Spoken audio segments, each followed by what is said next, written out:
पैसा वसूल is brought to you by BSE's Investor Protection Fund.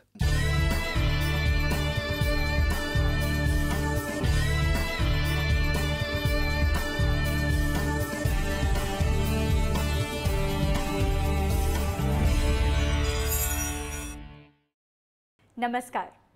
पैसा वसूल की नई कड़ी में मैं करुणा आप सबका स्वागत करती हूँ। हमें आपको ये बताते हुए बेहद खुशी हो रही है कि आपके चहीते शो पैसा वसूल की अवधि अब आधे घंटे से बढ़ाकर 1 घंटे कर दी गई है। यानी कि अब मिलेगी वित्तीय पहलुओं पर और भी ज़्यादा जानकारी। पैसा वसूल एक प्रयास है देश के दूर दराज के कस्बों और गाँव में रहने वाले नागरिकों तक वित्तीय साक्षरता यानी कि फाइनेंशियल लिटरेसी पहुँचाने का। देश का नया नेतृत्व जिस तरह से विकास को गति दे रहा है, उसे देखते हुए पैसा वसूल का भी ये प्रयास है कि वो सरकार की इस मुहिम में उनका साथ दे, छोटे शहरों और ग्रामीणों के उत्थान और आर्थिक सशक्तिकरण में योगदान दे। एपिसोड की शुरुआत करेंगे व्यय सेगमेंट से, जहां आज हम मुखातिब होंगे एक ऐसे शख्स से जिन्होंने देश की आज़ादी को अपनी आंखों से देखा और महसूस किया। सुनेंगे उनसे आज़ाद भारत की दास्तान और नज़र डालेंगे उनकी वित्तीय स्थिति पर। लेकिन उससे पहले आइए देखते हैं इस हफ्ते की खास खबरें। पिछले वर्ष के मुकाबले जौ की खपत 5,50,000 टन बढ़ने की संभावना है। इस साल उत्पादन भी कम होने का अनुमान है। जौ यानी बार्ली की कीमत में 200 रुपए प्रति क्विंटल तक का उछाल आ सकता है और ये 1600 से 1650 रुपए प्रति क्विंटल तक पहुंच सकता है।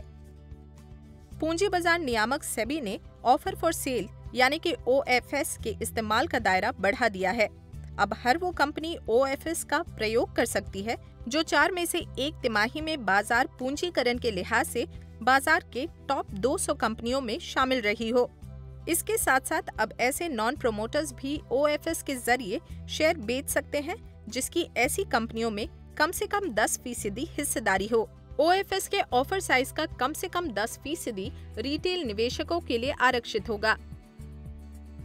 अगर आप कार या बाइक के शौकीन हैं या खरीदने का इरादा रखते हैं तो आपके लिए एक अच्छी खबर है। Insurance regulatory and development authority यानी IRDA इस प्रस्ताव पर विचार कर रहा है कि कार और बाइक का बीमा हर साल की बजाय 5 साल में एक बार हो। इससे लोगों को कम पैसे में 5 साल का इंश्योरेंस मिलेगा। तो आइए सुनते हैं आजादी की दास्तान RN सिंह से और नजर डालते हैं उनकी वित्तीय स्थिति पर हमारे संवाददाता संजीत कुमार के साथ। उत्तर प्रदेश के भदोही में रहने वाले RN सिंह आज 77 साल के हो चुके हैं। 15 अगस्त 1947 को भारत जब आजाद हुआ उस समय सिंह जी की उम्र 10 साल थी। इतनी छोटी उम्र में उनको आजादी का मतलब नहीं मालूम था। आज़ादी चूँकि एक ऐसा विषय है जिसको न समझ पाने पर भी लोगों की आपस में बातचीतों से यह ज़रूर हासिल होता था कि अंग्रेज़ों ने हमारे देश पर इतना बड़ा शासन किया और बहुत ही हम लोगों के साथ बदमाशी किया है। 10 साल की उम्र में भी आदमी को ये समझ में आ जाता था कि ये अच्छा है ये बुरा है।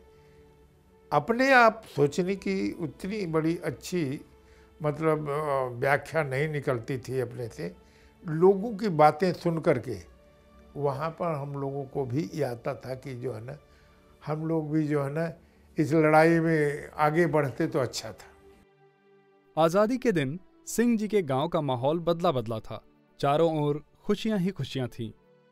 जिस दिन आज़ादी मनाई गई जिसे 15 अगस्त तो 1947, उसमें ऐसा कोई घर नहीं था जहाँ पर लोगों ने मिठाई नहीं बांटी। आपस में अपने परिवार में आने वाले जाने वालों के साथ में मिठाई का बांटा गया है।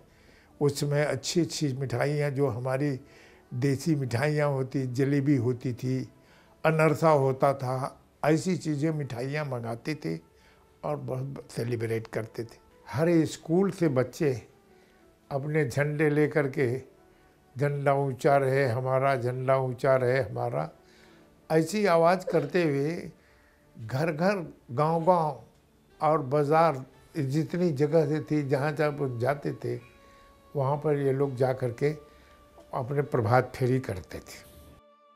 सिंह जी आगे बताते हैं कि आज़ादी की लड़ाई में उनके इलाके के झोरी सिंह का बड़ा योगदान रहा था।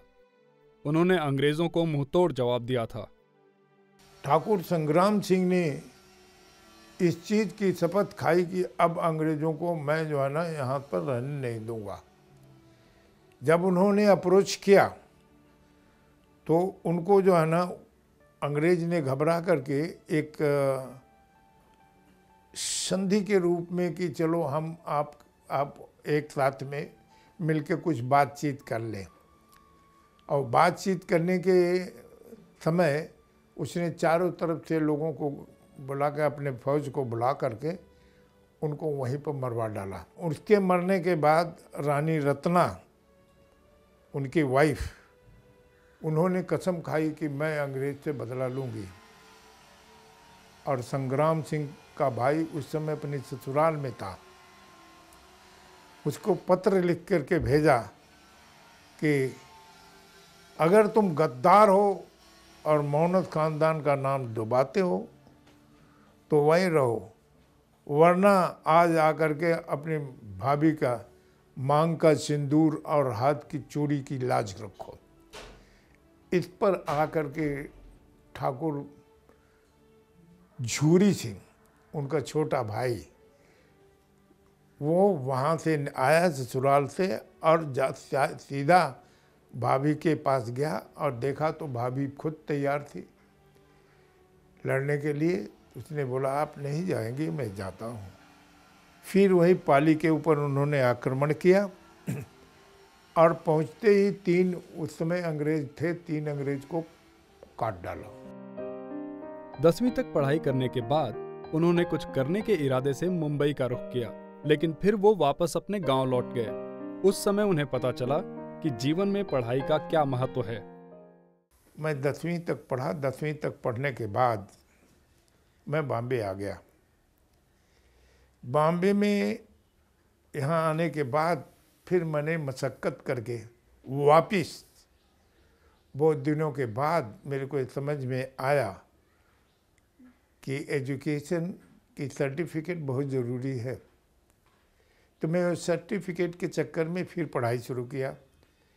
तो मैंने इंटर किया, इंटर करने के बाद ग्रेजुएशन किया। खेल कूद में रुचि रखने वाले सिंह जी को 1956 में स्पोर्ट्स कोटा के आधार पर रेलवे में नौकरी लगी थी, लेकिन कुछ ही वर्षों बाद उन्होंने रेलवे की नौकरी छोड़ दी। फिर मुंबई एयरपोर्ट में सुपरवाइजर के तौर पर काम करना शुरू किया। 10वीं क्लास तक का पढ़ के आया था, वही मेरे लिए काम कर रही थी। वो तो वैसे 12वीं और ग्रेजुएशन तो केवल सर्टिफिकेट था। तो उस सर्टिफिकेट को के ऊपर जो है ना मैं कंपटीशन में बैठता था और हमारी मतलब इतनी अच्छी अप्रोच थी अपने सब्जेक्ट पर कि मैं सबसे नंबर 1 आता था। और मैं एयरपोर्ट मैनेजर बना, सुपरवाइजर से एयरपोर्ट मैनेजर बना और रिटायर होते होते मैं सीनियर एयरपोर्ट मैनेजर बन के रिटायर हुआ। सिंह जी की 3 बेटियां और 2 बेटे हैं। तीनों बेटियों की शादी हो चुकी है। उनका बड़ा बेटा अरविंद एक निजी एयरलाइंस में इंजीनियरिंग मैनेजर है, जबकि छोटा बेटा मनोज एक निजी कंपनी के एयरपोर्ट कार्गो डिवीजन में वाइस प्रेसिडेंट है। सिंह जी अपने बड़े बेटे के साथ रहते हैं। अरविंद और मनोज पापा को अपना आदर्श मानते हैं। वो हमारे लिए एक प्रेरणा रहे हैं, मेरे लिए नहीं, मेरे पूरे परिवार के लिए और हम सब के लिए। और एक ऐसे व्यक्तित्व हैं जिनको बस हम साथ में रखेंगे ही तो जिनसे ऑटोमेटिकली प्रेरणा मिलती है। उन्होंने हमें हर कदम पे, हर मुसीबत में कैसे सामना करना चाहिए सिखाया। और आज हम लोग जिस स्थिति में, जिस मुकाम पे हैं, उन्हीं की गाइडेंस है, उन्हीं का संस्कार है। बचपन से लेकर आज तक उस चीज़ का जो एक महत्व है, वो hardship, hard working and inspiration is something हम सब सीखे हैं उनसे। तो हमारे लिए सबसे ही like a god to us. Singh ji का कहना है कि उन्होंने कमाई तो की, लेकिन अपने बुढ़ापे के लिए कुछ बचाया नहीं। इस समय उनके दोनों बेटे उनके बुढ़ापे का सहारा बने हुए हैं। बच्चे एक चीज़ है कि मैंने जो प्रयास किया उस प्रयास को उन्होंने बहुत अच्छे ढंग से रिस्पॉन्स दिया। 77 साल के सिंह जी ने अपनी कमाई से एक फ्लैट खरीद रखा है और कुछ जमीन में निवेश किया है। इसके अलावा उनके पास कोई बचत नहीं है। प्लानिंग हम नहीं करते थे कि रिटायरमेंट के बाद हम क्या प्लानिंग करेंगे। उनके बड़े बेटे अरविंद के 2 बेटे हैं और वो हमारे एक्सपर्ट से बेटों की उच्च शिक्षा में लगने वाली मोटी रकम के लिए सही फाइनेंशियल प्लानिंग की सलाह चाहते हैं। अब चलते हैं अपने एक्सपर्ट के पास और लेते हैं उनसे राय आर्यन सिंह की आर्थिक स्थिति पर। पेंशन हमें मिलती है तकरीबन 25-30 साल के कड़ी परिश्रम के बाद। इस पेंशन को मेरा सुझाव ये है कि हम स्वयं खर्च के लिए इस्तेमाल करें। इससे 2-3 चीज़ें हो सकती हैं। एक, हम एडिशनल बर्डन नहीं रख सकते। दूसरा जो है, हमें स्वयं खर्च के लिए भी इस्तेमाल के लिए लगेगा। ये जो पैसा है हम 2-3 जगह पर हम इन्वेस्ट कर सकते हैं। एक जो है सालाना एक हेल्थ चेकअप के लिए हमें ये पैसा रखना बहुत ज़रूरी है। दूसरा जो है, हम 2-3 विकल्प देख सकते हैं जिसमें रिकरिंग डिपॉजिट पोस्ट ऑफिस में हम रख सकते हैं। दूसरा जो है सीनियर सिटीजन सेविंग्स प्लान, ये हम 2 जगह पर हम ओपन कर सकते हैं। ये 2 जगह हैं PSU बैंक्स और दूसरा जो है पोस्ट ऑफिस में भी हम ओपन कर सकते हैं। एक ध्यान रखने की ज़रूरत ये है कि इसमें हमें वॉलंटरीली हम निकल सकते हैं और दूसरा जो है हमारे लिए कंप्लीट फ्लेक्सिबिलिटी भी मौजूद रहती है। जो प्रॉपर्टी है और जो इन्वेस्टमेंट है उसका एक स्मूथ एग्जीक्यूशन के लिए हमें विल बनाना बहुत ज़रूरी है। जितना जल्द से जल्द हो सके सिंह साहब को मेरी ये राय रहेगी कि एक अपना विल बना ले और सभी सदस्यों को उसमें शामिल करें। अरविंद जी, जैसे आपने कहा कि आपके दोनों बच्चों के लिए आप एजुकेशन में एक कॉर्पस रखना चाहते हैं और आपके पास 2 इंश्योरेंस प्लान है जिसमें आपने 10 लाख ईच का इंश्योरेंस प्लान लिया हुआ है एजुकेशन के प्रति। इसके अलावा आप 2 चीज़ें कर सकते हैं। एक तो आप देख सकते हैं कि अगर यदि आपको आपके बच्चों को 5 लाख रुपया देना है उनके 18वें साल पर, यानी जो हायर एजुकेशन का जो एज है उसके टाइम पर अगर आपको 5 लाख रुपया देने हैं आज के हिसाब से, तो अगर इन्फ्लेशन अगर हम 9% पकड़ें तो तकरीबन आपको 14 लाख से 18 लाख तक आपको लगेंगे। इसके चलते आप 2-3 चीज़ें कर सकते हैं। आप इन्वेस्ट कर सकते हैं डाइवर्सिफाइड इक्विटी फंड्स में। डाइवर्सिफाइड इक्विटी म्यूचुअल फंड्स के अलावा म्यूचुअल फंड्स में और एक विकल्प है जहां पर कई सारे कंपनियां चिल्ड्रन प्लान की तरह म्यूचुअल फंड्स में भी अपने स्कीम्स लॉन्च किए हुए हैं। आप इस चीज़ में भी आप थोड़ा सा रुझान रखिए। एक चीज़ आपको ध्यान में रखना है, ये सब जो इन्वेस्टमेंट्स अगर हम देखते हैं 10 साल के ऊपर, इनके रिटर्न्स तकरीबन 15 से 16% के ऊपर ही रिटर्न्स मिलते हैं। अगर आप भी हमारे दे सेगमेंट का हिस्सा बनना चाहते हैं या अपनी आर्थिक समस्याओं पर हमारे एक्सपर्ट से राय लेना चाहते हैं तो हमें ज़रूर ईमेल करें। हमारा ईमेल आईडी है paisavasool3@gmail.com। अब वक्त है एक ब्रेक का। ब्रेक के बाद पेश करेंगे ऑफिस इंश्योरेंस पर एक रिपोर्ट। देखते रहिए पैसा वसूल।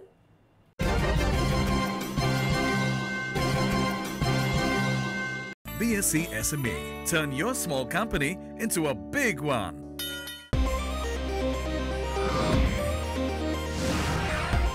India's fastest currency derivatives exchange is here. BSE CDX, powered by Bolt Plus.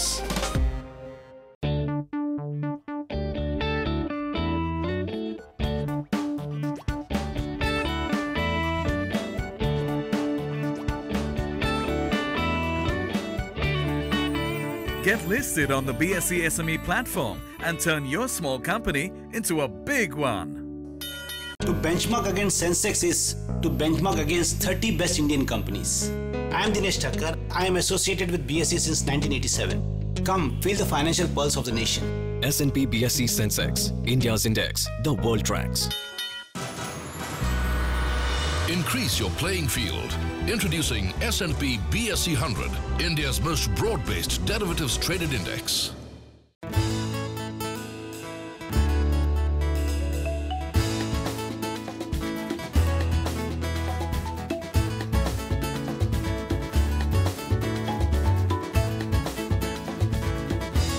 The new mobile app from BSE.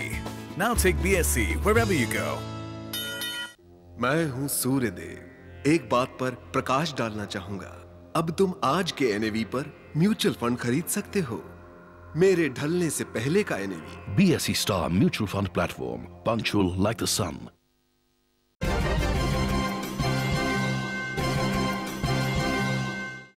Welcome back. एक ऑफिस खड़ा करने में हम जी तोड़ मेहनत करते हैं और ढेरों पैसे भी निवेश करते हैं, लेकिन अगर कोई भी नुकसान हो जाता है तो हम बहुत असहाय सा महसूस करने लगते हैं। जिस प्यार से आप एक ऑफिस संगठित करते हैं, उसी प्रकार से उसकी सुरक्षा का ख्याल रखना भी बेहद ज़रूरी है।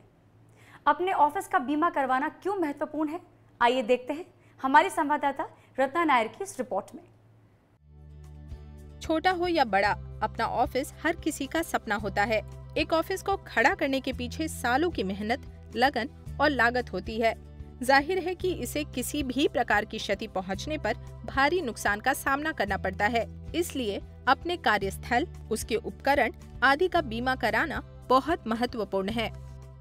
ऑफिस इंश्योरेंस और बीमा किस बेसिस पे निर्धारित होता है कि आप छोटी ऑफिस में काम करते हो या आपका छोटा मोटा कारोबार है या आप प्रोफेशनल हो जैसे CA, लॉयर्स, या आप ऐसी जगह काम करते हो जो बड़ी ऑफिस हो और जिसकी बहुत सारी शाखाएं हैं। इन लोगों ने ये बीमा लेना चाहिए जिसके पास जगह होती है काम करने के लिए, जो थोड़े बहुत इक्विपमेंट्स होते हैं जिनकी वजह से उनका रोज़गार चलता हो।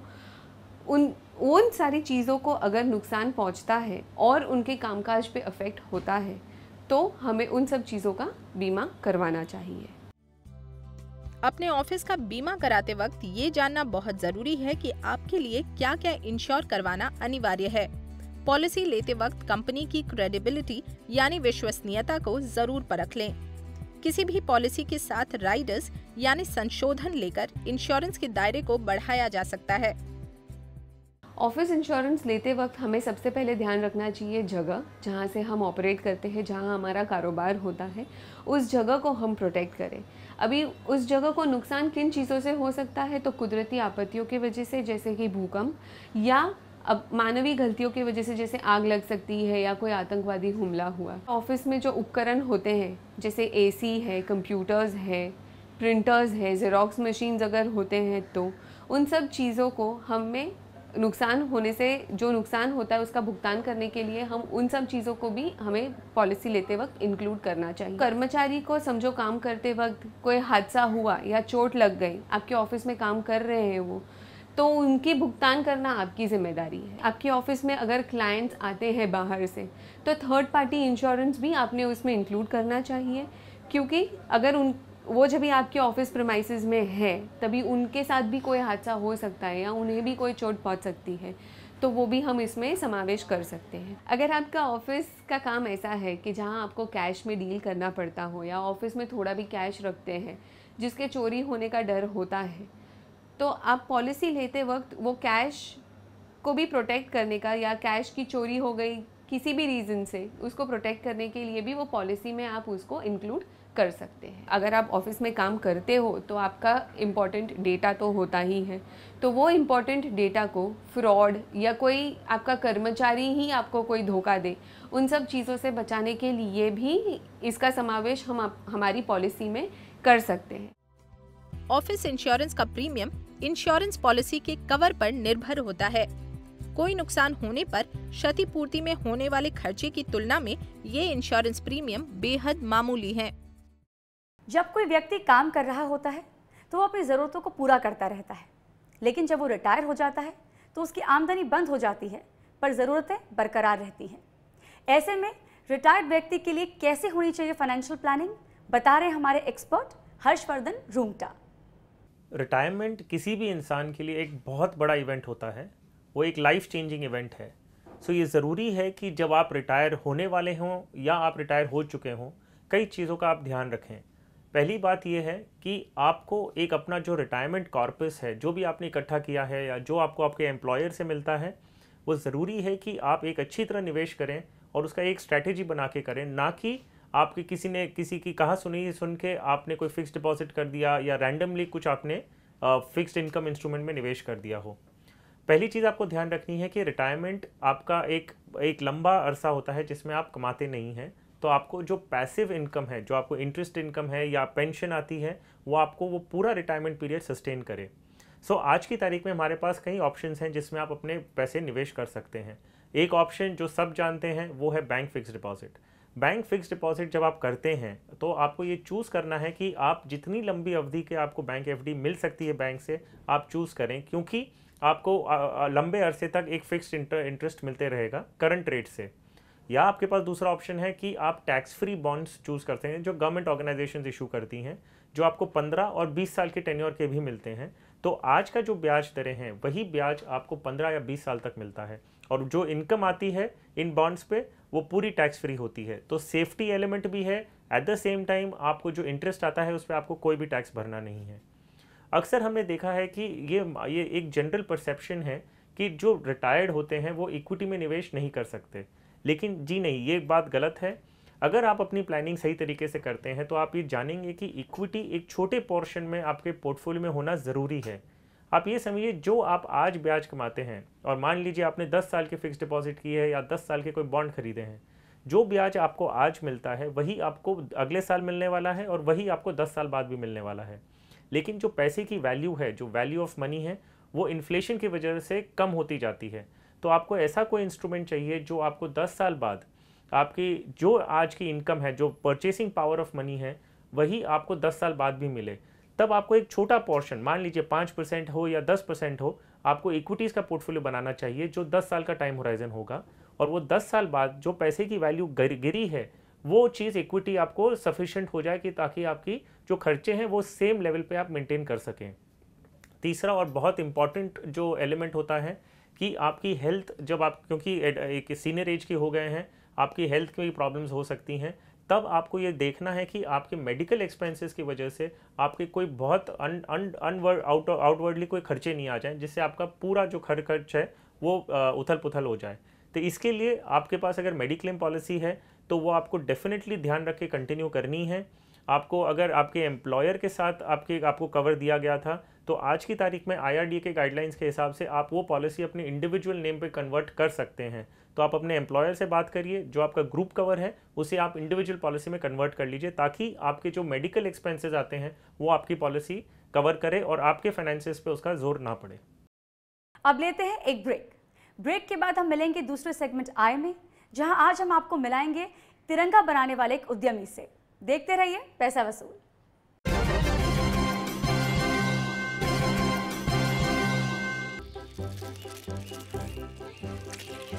Everyone's moving to India's fastest growing derivatives market. Have you started trading yet? S&P BSE Sensex, India's index, the world tracks. Sensex is sensational. Is the darling of everyone. I am Vallabh Bansali. I've been associated with the BSE since 1981. Come, feel the financial pulse of the nation. S&P BSE Sensex, India's index, the world tracks. Everyone's moving to India's fastest growing derivatives market. Have you started trading yet? S&P BSE Sensex, India's index, the world tracks. मैं हूं सूर्यदेव। एक बात पर प्रकाश डालना चाहूंगा। अब तुम आज के NAV पर म्यूचुअल फंड खरीद सकते हो। मेरे ढलने से पहले का NAV। BSE Star Mutual Fund Platform, punctual like the sun. Increase your playing field. Introducing S&P BSE 100, India's most broad-based derivatives traded index.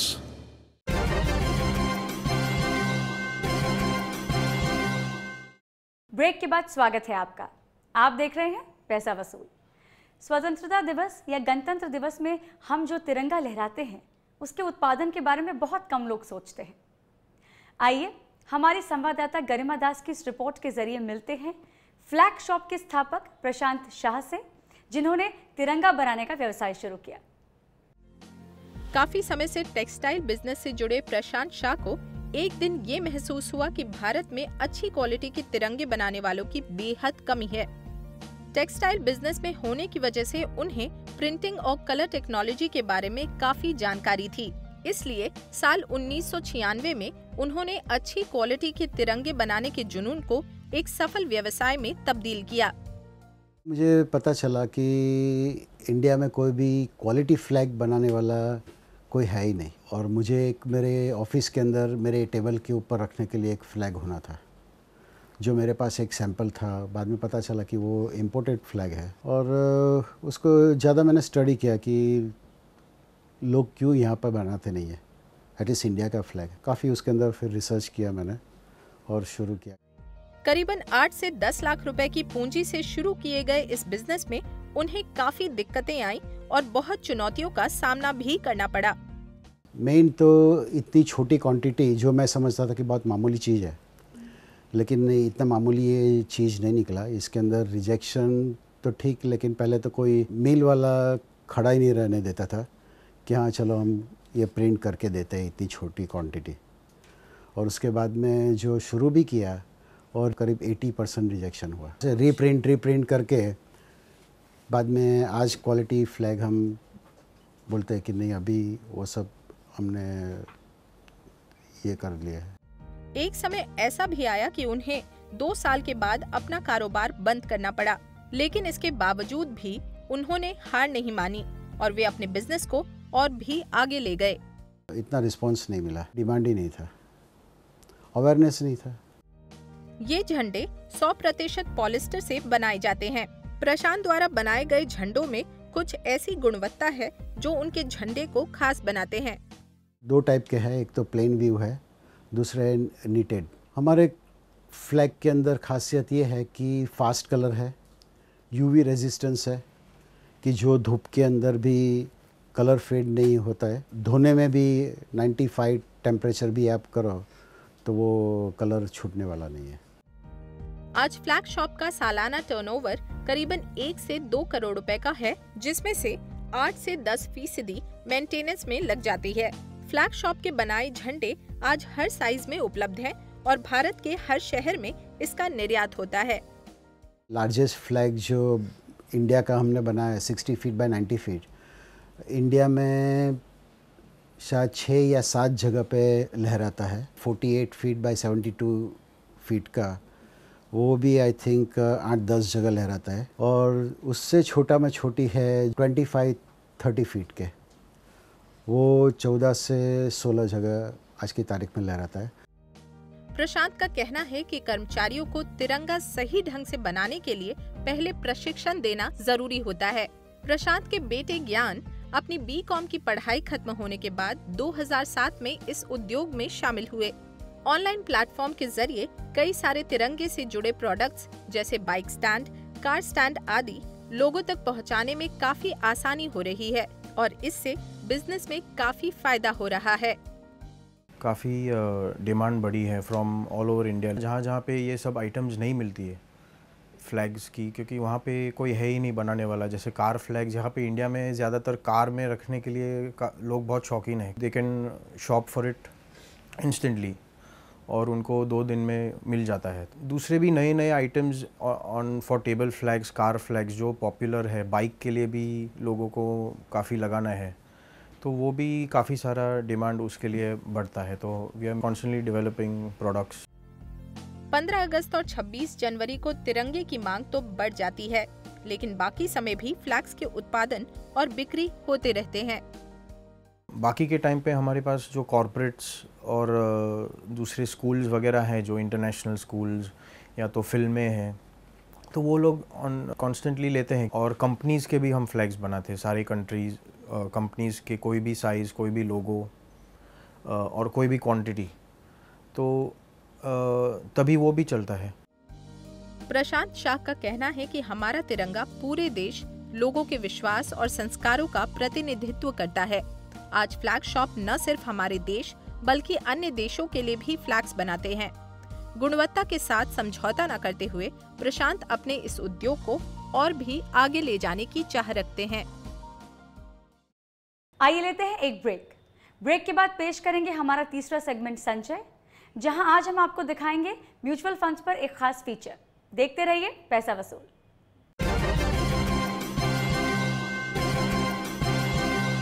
It's a new mobile app from BSC. Now take BSC wherever you go. BSC CDX, powered by Bolt Plus. Mood of the nation is always in tandem with Sensex. I am Ketan Marwadi and have been associated with BSE since 1990. Come, feel the financial pulse of the nation. S&P BSE Sensex, India's index, the world tracks. Losing a lot on transaction fees? Become a member of the BSE and pay 99% less. BSE, experience the new. Everyone's moving to India's fastest growing derivatives market. Have you started trading yet?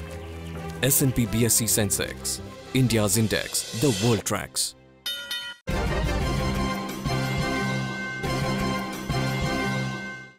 Break के बाद स्वागत है आपका। ऐसे कई आम निवेशक हैं जिन्हें बाजार में होने वाले उतार चढ़ाव की ज़्यादा जानकारी नहीं होती। ऐसे में निवेश करने के लिए म्यूचुअल फंड एक अच्छा साधन या विकल्प हो सकता है। म्यूचुअल फंड के बारे में विस्तार से जानते हैं हमारे इस फीचर में। म्यूचुअल फंड्स निवेश का एक ऐसा माध्यम है जिसमें निवेशक अपने पैसे एक संगठित पूंजी में डालते हैं। इसमें मान लीजिए कि किसी ने 100 रुपया तो किसी ने 1000 रुपए या फिर 1 लाख रुपए डाला हो। इस पूंजी की जिम्मेदारी एक ट्रस्ट उठाती है। ट्रस्ट एक एसेट मैनेजमेंट कंपनी को नियुक्त करती है जिसमें fund managers, researchers, analyst, operation और सेल्स टीम होते हैं। एसेट मैनेजमेंट कंपनी का जॉब है कि ये पैसे इकट्ठे करके काफ़ी इन्वेस्टमेंट व्हीकल्स में इन्वेस्ट कर सके। जैसे मनी मैनेजमेंट फंड्स होते हैं, डेट इक्विटी फंड्स होते हैं, इक्विटी म्यूचुअल फंड्स होते हैं, बैलेंस्ड फंड्स होते हैं जिसमें दोनों डेट, फिक्स्ड इनकम और इक्विटी दोनों ही शामिल होते हैं, and government securities, bonds etcetera etcetera. हमें डाइवर्सिफिकेशन मिल सकता है, लिक्विडिटी मिल सकती है, safety, transparency and expert management at a very low cost. जानकारों का कहना है कि इन्वेस्टमेंट के लिए म्यूचुअल फंड्स एक बेहतरीन जरिया है।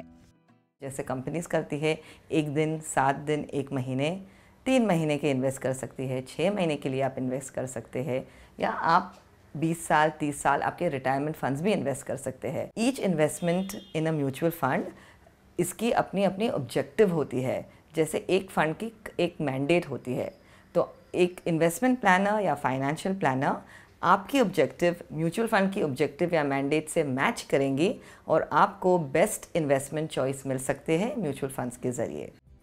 आमतौर पे म्यूचुअल फंड्स के 2 हिस्से होते हैं, एक डेट और दूसरा equity mutual funds. Debt is a fixed income product. उसमें आपको कॉर्पोरेट बॉन्ड्स मिलेगा, कमर्शियल पेपर, गवर्नमेंट सिक्योरिटीज़, या सिर्फ कैश मनी मार्केट में इन्वेस्ट करेंगे। Each investment instrument will have an maturity और portfolio of up to 1 day to 90 days, 360 days, etc. etc. You're familiar कि fixed deposit में आपको एक फिक्स्ड इंटरेस्ट मिलेगी। सो डेट म्यूचुअल फंड्स में they are basically what you earn is a coupon और the interest. Equity mutual funds में एक range of companies में इन्वेस्ट करेंगे। Equity mutual funds will be of 3-4 kinds.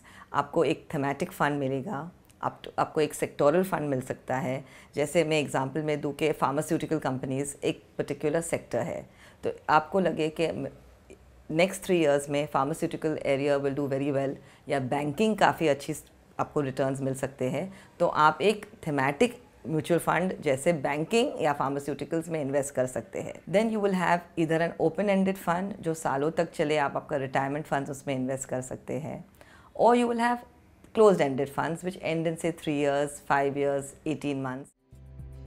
आप ये ना सोचे कि म्यूचुअल फंड्स में आपके पैसे डूब जाएंगे या आपको नुकसान होगा। अगर आपको स्टॉक या इक्विटी म्यूचुअल फंड्स में इंटरेस्ट नहीं है तो आप डेट म्यूचुअल फंड्स में भी निवेश कर सकते हैं। जो सूचीबद्ध कंपनियां शेयर बाजार की उथल पुथल से बचकर फंड इकट्ठा करना चाहती हैं, वे ऑफर फॉर सेल लाती हैं। ये कंपनियों का नए शेयरों को सूचीबद्ध करने का यानी कि बेचने का एक तरीका होता है। पेश है इस पर एक report. Offer for sale mechanism is प्रणाली जो सेबी ने उनके गाइडलाइंस जो गाइडलाइंस सेबी ने निकाली थी फरवरी 2012, वो प्रणीत ये ऑफर फॉर सेल प्रणाली डेवलप हुई है। ये प्रणाली बहुत रिलायबल एंड ट्रांसपेरेंट वे है। ये प्रणाली कौन यूज़ कर सकते हैं, तो ये प्रणाली promoters and top 100 companies by market capitalization ये प्रणाली यूज़ कर सकते हैं। अभी मैं आपको बताता हूँ कि मैं जब भी बोल रहा हूँ कि प्रमोटर्स यूज़ कर सकते हैं, तो ये कौन से प्रमोटर्स है? ये वो प्रमोटर्स है जो 40 जिनकी कंपनी 40A नॉन कंप्लायंट है। अभी 40A नॉन कंप्लायंट मीन्स क्या है? तो 40A नॉन कंप्लायंट यानी जो कंपनी एक्सचेंज के साथ लिस्ट होती है, जो एक्सचेंज के साथ एग्रीमेंट साइन करती है, लिस्टिंग एग्रीमेंट, वो एग्रीमेंट के तहत उनको क्लॉज 40A में खुद की शेयर होल्डिंग्स, प्रमोटर की शेयर होल्डिंग्स जो है वो 75% तक लानी है।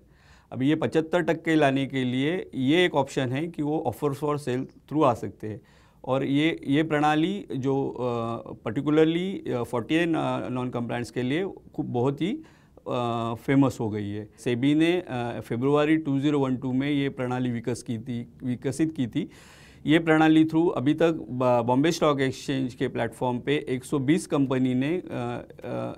कंपनीज़ के प्रमोटर्स ने ये प्रणाली का इस्तेमाल किया है।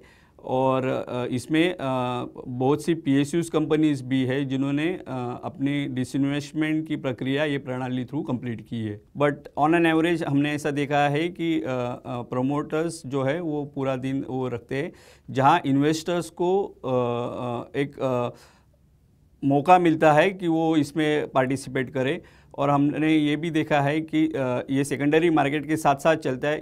इसके लिए उसका जो सेकेंडरी मार्केट में प्राइस इफेक्ट है, वही प्राइस इफेक्ट आप OFS में OFS प्लेटफॉर्म पे देखोगे।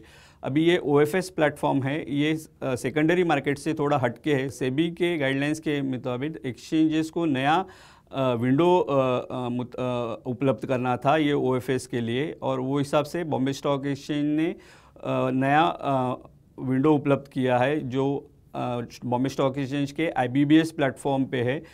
It's a internet based book building platform and it is available, और वो सब मेंबर्स को अवेलेबल है। इसमें जो सेलर ये प्रमोटर्स ऑफ द कंपनी रहेंगे, which are the non compliant companies, उनके प्रमोटर्स के लिए प्रणाली उपलब्ध है।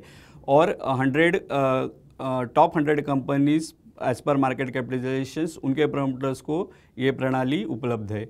अभी ये जो हो गए ये सेलर हो गए, तो ये परचेस कौन करेगा? This is open to all investors who are registered with trading members. तो अगर आपको एज अ रिटेल इन्वेस्टर इसमें इन्वेस्ट करनी है, तो आपको जब भी OFS ओपन होता है, आपको आपके ट्रेडिंग मेंबर्स के पास जाना है और उनको बोलना है कि बाबा ये OFS ओपन है और इसमें मेरे को इन्वेस्ट करने हैं।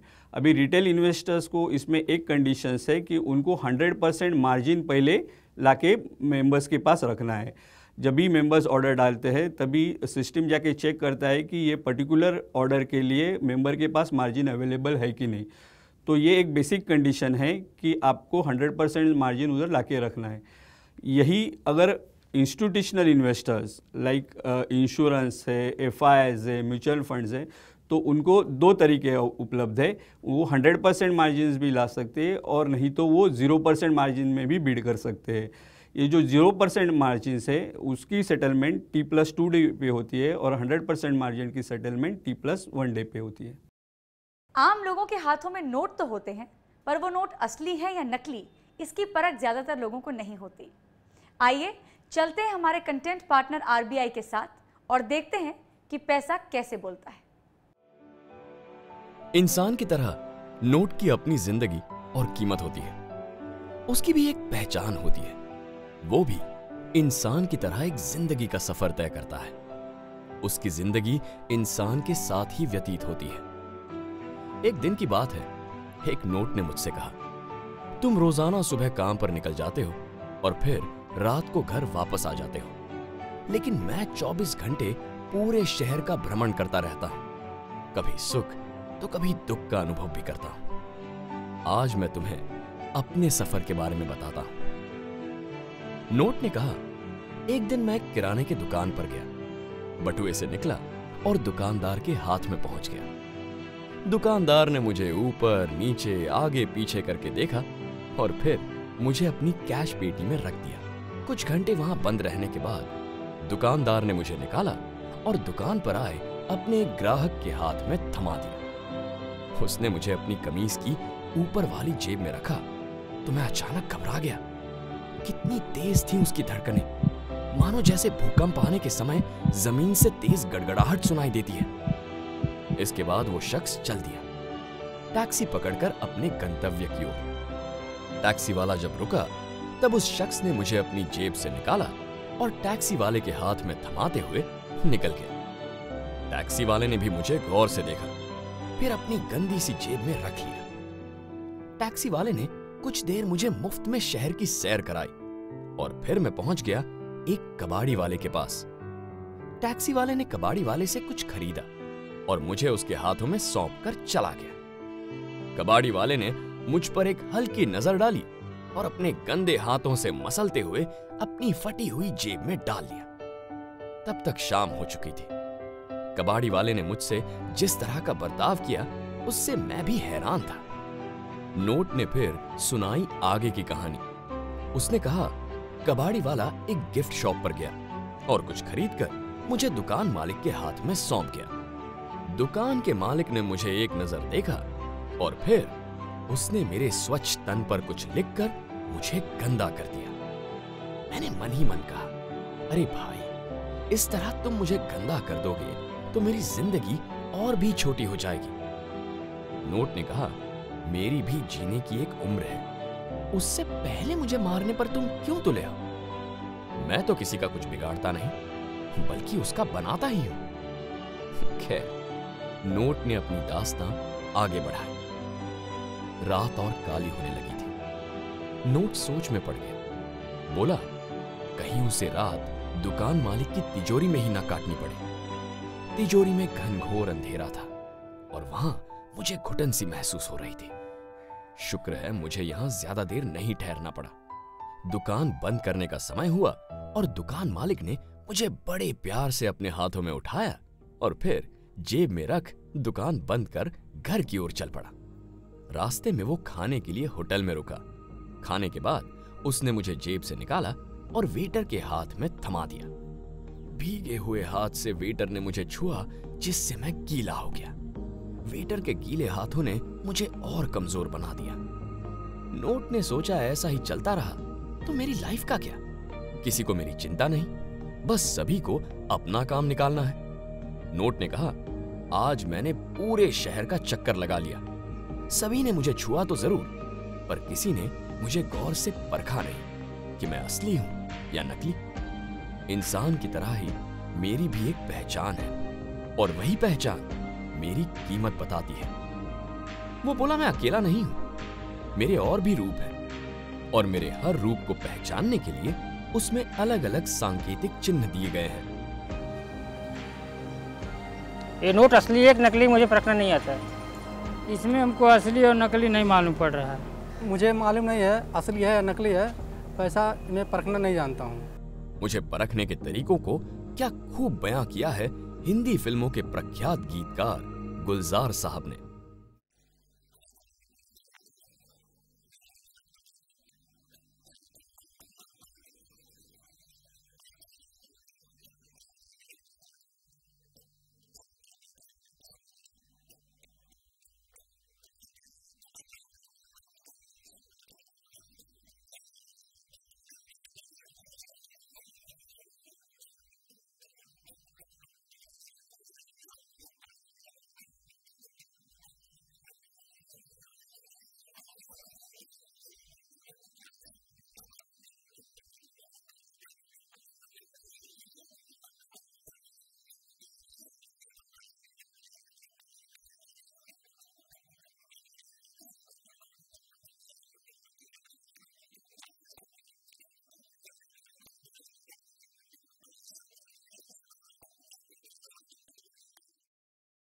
आइए लेते हैं एक break.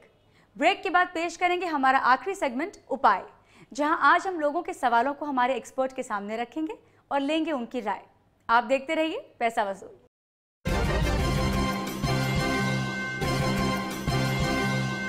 When the Sensex is up, you find a smile on every face. I'm Deven Choksi, member of BSE since last 33 years. Come, feel the financial pulse of the nation. S&P BSE Sensex, India's index, the world tracks.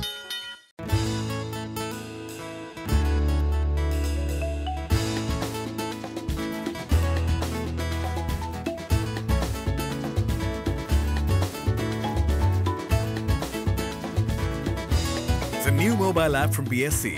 Now take BSC wherever you go. BSE CDX, powered by Bolt Plus. Everyone's moving to India's fastest growing derivatives market. Have you started trading yet? S&P BSE Sensex, India's index, the world tracks. Losing a lot on transaction fees? Become a member of the BSE and pay 99% less. BSE, experience the new. The Sensex is a daily diary of the Indian dream. I'm Ramesh Damani and I have been associated with the BSE all my life. Come, feel the financial pulse of the nation. S&P BSE Sensex, India's index, the world tracks.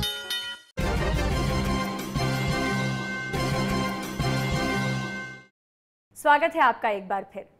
हमारे दर्शकों के ढेरों खत और emails हमें मिल रहे हैं। आपके सवालों के जवाब आप तक पहुंचाने के लिए इस कड़ी से हमने एक नए सेगमेंट की शुरुआत की है, सवाल आपके। और आज के इस सवालों का जवाब दे रहे हैं हमारे एक्सपर्ट किशोर काले। आइए लेते हैं हमारा पहला मेल जो कि शुभम चौधरी ने इंदौर से किया है। सर, शुभम का ये सवाल है कि 4 साल के कोर्स के लिए उन्होंने 7 लाख के लोन लिए थे।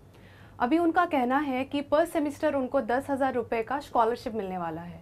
अभी वो ये स्कॉलरशिप के पैसे कहाँ इन्वेस्ट करे कि उसको एजुकेशन लोन चुकाने में मदद हो। तो सवाल ये है कि ये जो 10,000 की स्कॉलरशिप है वो कहाँ निवेश करे कि ताकि वो पूरी तरह से एजुकेशन लोन चुका पाए। शुभम जी, आपने अभी बताया कि आप 4 साल के लिए ये आपको स्कॉलरशिप मिलने वाली है और टोटल हर सेमेस्टर मतलब 4 साल की 8 सेमेस्टर के टोटल 10,000 के हिसाब से 80,000 रुपये आपको टोटल मिलने वाले हैं। अब 80,000 रुपये के निवेश को आप अगर निवेश करके 7 लाख रुपए का लोन अगर चुकाना चाहते हैं तो ऐसा तो होगा नहीं, लेकिन आप अपने लोन को कंसिडरेबली अगर इस 80,000 को प्रॉपरली इन्वेस्ट कर दोगे तो कंसिडरेबली आप कम कर पाओगे। अब मेरा ये आपको सलाह है कि आप सबसे पहले ये 80,000 रुपये जो है इसको जैसे जैसे ये आपको मिलते जाएंगे वैसे वैसे डाइवर्सिफाइड इक्विटी फंड्स में इन्वेस्ट करते जाइए, क्योंकि इनकम टैक्स में सेक्शन 80E के तहत जब आप नौकरी शुरू कर दोगे और अपना लोन कंप्लीट कर EMI चुकाना शुरू कर दोगे तो आपको दैट्स 80E के तहत आपको डिडक्शन मिलना शुरू हो जाएगा और ये आपकी उस समय जो इनकम टैक्स है उसे कंसिडरेबली कम करेगा। तो मेरा ये आपसे कहना होगा कि आप वो 80E के डिडक्शन के लिए इस लोन को आप बाद में चुकाइए और अपना जो स्कॉलरशिप है उसे प्रॉपर तरीके से लॉन्ग टर्म के लिए, लंबी अवधि के लिए आप डाइवर्सिफाइड इक्विटी फंड्स में निवेश करना शुरू कर दीजिए। सर, अगला सवाल है ज्ञानेंद्र कुमार से जो कि दिल्ली के रहने वाले हैं। उनकी उम्र 22 साल के है और महीने के इनकम उनका 12,000 है। अभी उनका सवाल ये है कि 12,000 रुपये में वो कैसे कहाँ निवेश कर सकते हैं।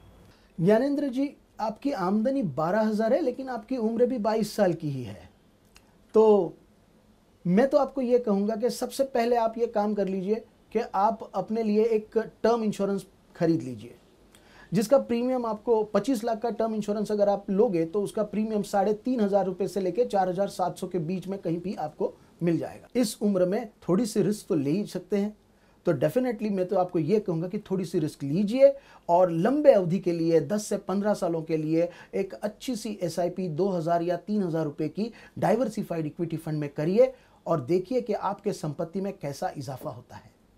सर, हमारा आखिरी सवाल है उमेश चरण जी से जो कि CRPF में एक कांस्टेबल है। उनकी एक 3 साल की बेटी है और उनका मंथली इनकम है 23,000 रुपये। उन्होंने 1 लाख रुपए का FD किया हुआ है और उसके अलावा उन्होंने 50,000 रुपये का LIC किया हुआ है। अभी उनका ये सवाल है कि अपनी बेटी की शादी और एजुकेशन के लिए वो कहाँ निवेश करें।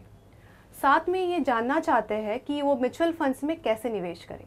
उमेश जी, आपने जो LIC पॉलिसी ली हुई है, मेरी ये राय है कि आप जल्द से जल्द 40 से 45 लाख रुपए तक का एक टर्म प्लान, टर्म इंश्योरेंस आप जरूर ले लीजिए। बच्चों के भविष्य के लिए आपने 1 लाख रुपए की FD करके रखी है, लेकिन वो पर्याप्त नहीं है। बच्चों के भविष्य के लिए, अपने बेटी के एजुकेशन के लिए आप एक 2,000 रुपए की एक SIP कर लीजिए डाइवर्सिफाइड इक्विटी म्यूचुअल फंड में, जिससे आपको अगले 15 सालों में अराउंड 12 से 15 लाख रुपए आप आसानी से जमा कर पाएंगे।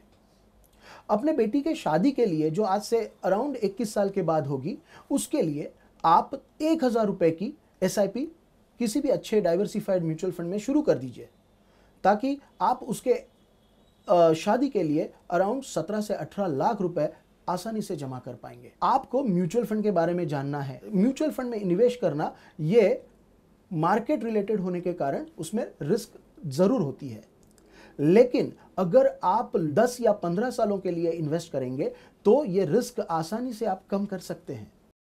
बंजर जमीन की संख्या दिन ब दिन बढ़ती जा रही है। रासायनिक कीटनाशक के अव्यवस्थित इस्तेमाल से मिट्टी की उत्पादन क्षमता कम हो रही है। ऐसे में भू सुधारक यानी कि सॉइल कंडीशनर्स के उपयोग से इस समस्या का काफी हद तक निवारण किया जा सकता है। हमारी संवाददाता रत्ना नायर आपको इसके महत्व और उपयोग शैली से अवगत कराएंगी। यूरिया जैसे रासायनिक पदार्थों के निरंतर प्रयोग से जमीन की उपज क्षमता में काफी कमी आती है। ऐसी खराब मिट्टी की क्वालिटी को सुधारने और उपज क्षमता बढ़ाने के लिए भू सुधारक यानी सॉइल कंडीशनर्स का उपयोग बेहद लाभदायक हो सकता है। सॉइल कंडीशनर्स यानी भू सुधारक ये सॉइल को अच्छी मात्रा में न्यूट्रिशियस करने के लिए बनाए गए हैं। इसमें दो प्रकार होते हैं, रासायनिक किस्म के सॉइल कंडीशनर्स भी होते हैं और जैविक किस्म के सॉइल कंडीशनर्स भी होते हैं। रासायनिक जो सॉइल कंडीशनर्स होते हैं उसमें जैसे एसिडिक सॉइल हो तो उसमें जिप्सम बड़ी मात्रा में मिक्स किया जाता है, और अगर अल्कलाइन सॉइल हो तो उसमें कई एसिडिक घटक मिलाए जाते हैं। मिट्टी की कॉम्पोजिशन यानी बनावट के अनुसार सही कंडीशनर्स का चुनाव करना अहम होता है। रासायनिक कंडीशनर्स का उपयोग करते वक्त बहुत सावधानी बरतनी पड़ती है। किसान के लिए जानना बहुत ज़रूरी है कि रासायनिक सॉइल कंडीशनर इस्तेमाल जब करते हैं यानी रासायनिक भू सुधारक जब इस्तेमाल करते हैं तो बहुत ही बड़ी सावधानी बरतनी पड़ती है।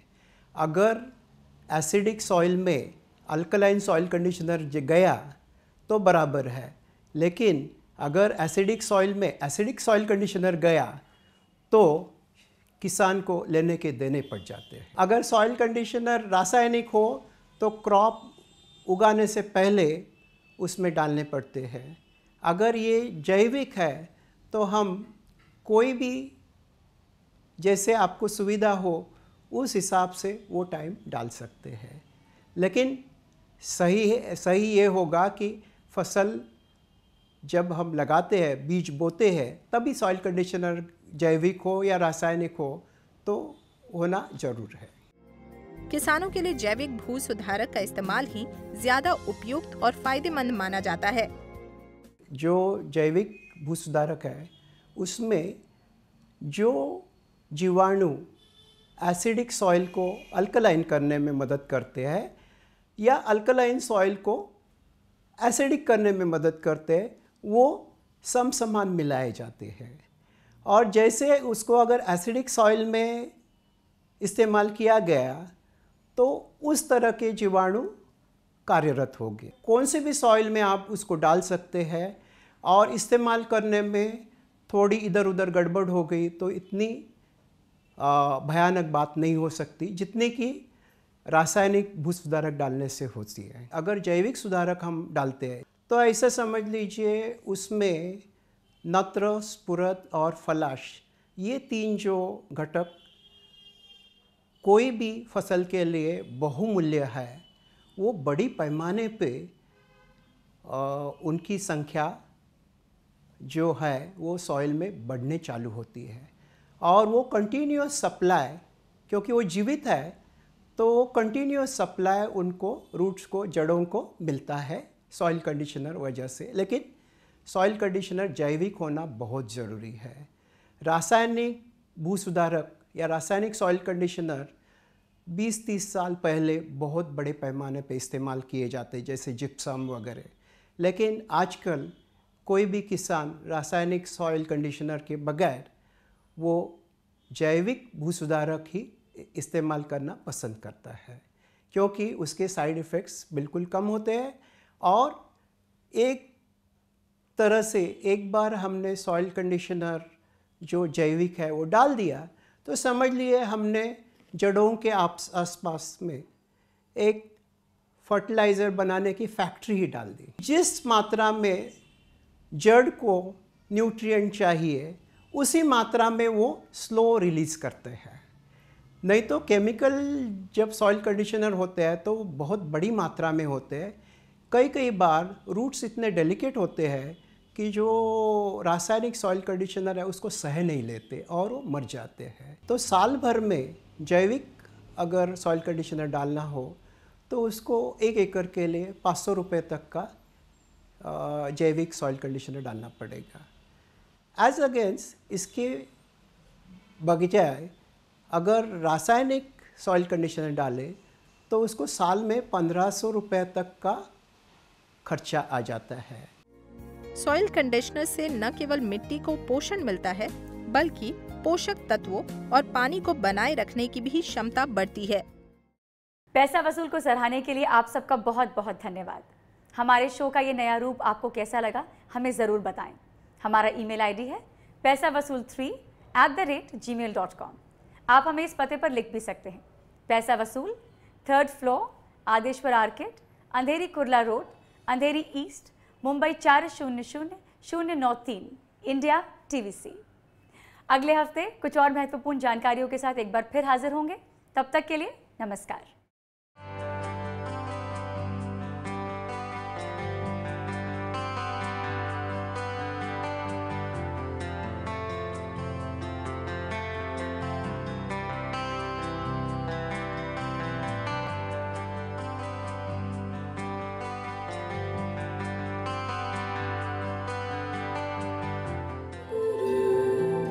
Raw Media.